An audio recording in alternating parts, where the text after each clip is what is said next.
Hello students, చాలా మంది ఏం చేస్తుంటారు అంటే టాపర్స్ యొక్క ఆన్సర్ కాపీస్, టాపర్స్ యొక్క నోట్స్ డైరెక్ట్‌గా ఇంటర్నెట్‌లో దొరుకుతుంది. దాన్ని డౌన్‌లోడ్ చేసుకుంటారు.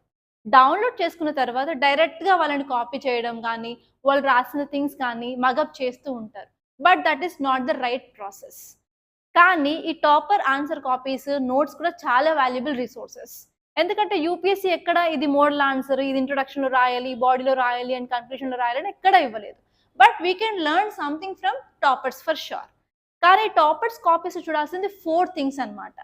ఫస్ట్ వచ్చేసి ఆర్టికులేషన్. ఆర్టికులేషన్ అంటే ఏం లేదు, వాళ్ళకున్న ఐడియాస్, ఎక్స్‌ప్రెషన్స్ ఎలా వాళ్ళు క్లియర్‌గా ప్రెజెంట్ చేశారు, వాళ్ళు ఎంత ఆర్డర్ ఫార్మ్‌లో రాశారు, వాళ్ళు ఎలాంటి లాంగ్వేజ్ యూజ్ చేశారు, వాళ్ళ యొక్క ఎక్స్‌ప్రెషన్ క్లియర్‌గా తెలియడానికి ఇది చూసుకోవాల్సిన అవసరం ఉంటుంది. అండ్ సెకండ్ వచ్చేసి కంటెంట్. సో అందరూ చదివేది సేమ్ బుక్సే కదా, సేమ్ న్యూస్ పేపరే కదా. సో వాళ్ళు ఇంకా ఎంత ఇన్ డెప్త్‌గా ఆన్సర్ రాశారు, వాళ్ళు కీ వర్డ్స్, కీ టర్మ్స్ ఎలా యూజ్ చేశారు అని చూసుకోవాలి. అండ్ నెక్స్ట్ వచ్చేసి ఎగ్జాంపుల్స్.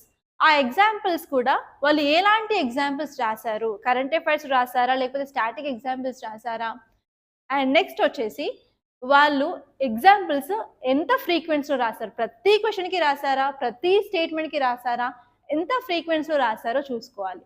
అండ్ నెక్స్ట్ వచ్చేసి ప్రెజెంటేషన్ పాయింట్. ప్రెజెంటేషన్‌లో వాళ్ళు ఓన్లీ కంటెంటే రాశారా, లేకపోతే వాళ్ళు ఫ్లో చార్ట్స్ కానీ, మ్యాప్స్ కానీ, డయాగ్రామ్స్ కానీ రీప్రజెంట్ చేశారా, వెదర్ వాళ్ళ ఆన్సర్స్ పాయింట్ ఫార్మాట్‌లో రాసారా, పారాగ్రాఫ్ ఫార్మాట్‌లో రాసారా.